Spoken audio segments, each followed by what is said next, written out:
Isa na namang panalo at solidong food tripan ang aking natagpuan. Dahil sa halagang 20 pesos mo, makakapag food trip ka na. Mga barangay, nandito tayo ngayon sa may Triumph, dito sa may kahabaan ng Mayor Tanyag. Yan o. So yung mga barangay, may bago na naman tayo na ispatan na food tripan. Sa halagang 20 pesos, makakapag food trip ka na. So yan mga barangay, open sila 24 hours. At tingnan natin kung anong mga menu ang meron dito. Tara mga barangay, samahan nyo ako.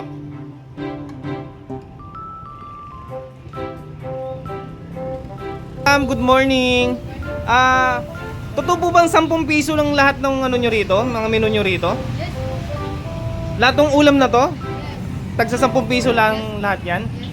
Wow, ang mura. Tapos open kayo 24 hours, no? Kailan kayo nag-start dito, ma'am? Magwa 1 month pa lang kayo? Sige ma'am, pa-order nga rin po. Parang kayo, meron sila rito paksiw, oh. Anong tawag dito, madam? O yun, may meatballs din sila mga barangay, oh. Meron din sila ritong... Yan po yung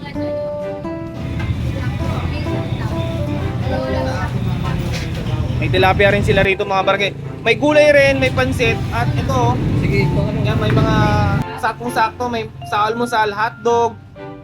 Yang... Yan, may mga langgunisa rin sila. Ito yung mga menu nila mga barangay. So, panalo-panalo mga barangay. 10 piso lang lahat yan. Hanggang dito mga barangay, oh. May mga pritong ulam. Yan, oh. Tas gulay. Ito, may okra rin sila rito mga barangay. At saka talong. At pritong isda. May pakbet din sila, niluluto pa. Mga barangay, oh, saktong-sakto. May naispatan tayo. Mga kabarangay natin na bumibili, oh. Yan, si kuya, oh. Ano binibili mo, kuya? Kanin, saka ulam. Anong ulam mo? Ilang ulam mo? Ito, pula-pula. Pula-pula. Bali, dalawang ulam. Dalawang ulam. So 30 pesos lang, no? So, bali, ano lang. 10 pisong kanin. Dalawang ulam. Dalawang ulam, 20. Take out yan. Kaya, Take out mo, dito ka kakain. Ito nga tsaka okra. Ito na lang isa na itong... ito. Tapos isa rin na ito.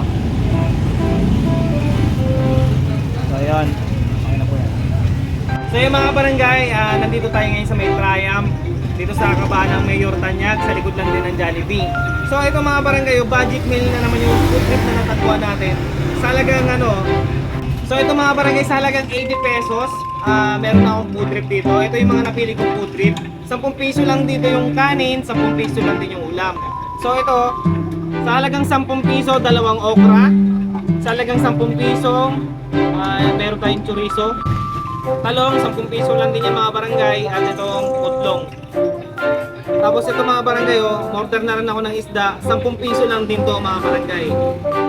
Sabayan mo pa ng pansit yan mga kabarangay. 10 piso lang din yung pansit nila rito mga barangay. Yung kanin nila rito, 10 piso lang. So nagkakalaga yung in-order ko ng 80 pesos mga barangay. So tara, food trip tayo. Ito mga barangay. Almusal, sarap nito. Sabayan mo pa. Sino mahilig dito sa okra? Ako.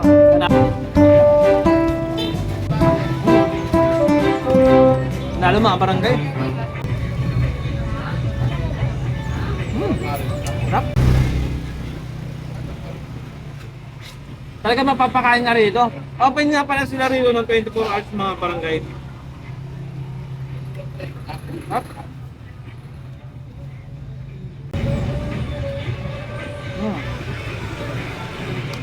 Bagay na bagay sa almusal to. Okay, nagtitipid. Saktong-sakto. Panalo mga barangay. Kung may 20 pesos ka nga rito mga barangay, makakapag food trip ka na. Isang kanin at saka isang ulam. Yan o, panalo. So ano pang hinatay nyo mga barangay? Tara, samahan nyo ako ditong mag food trip.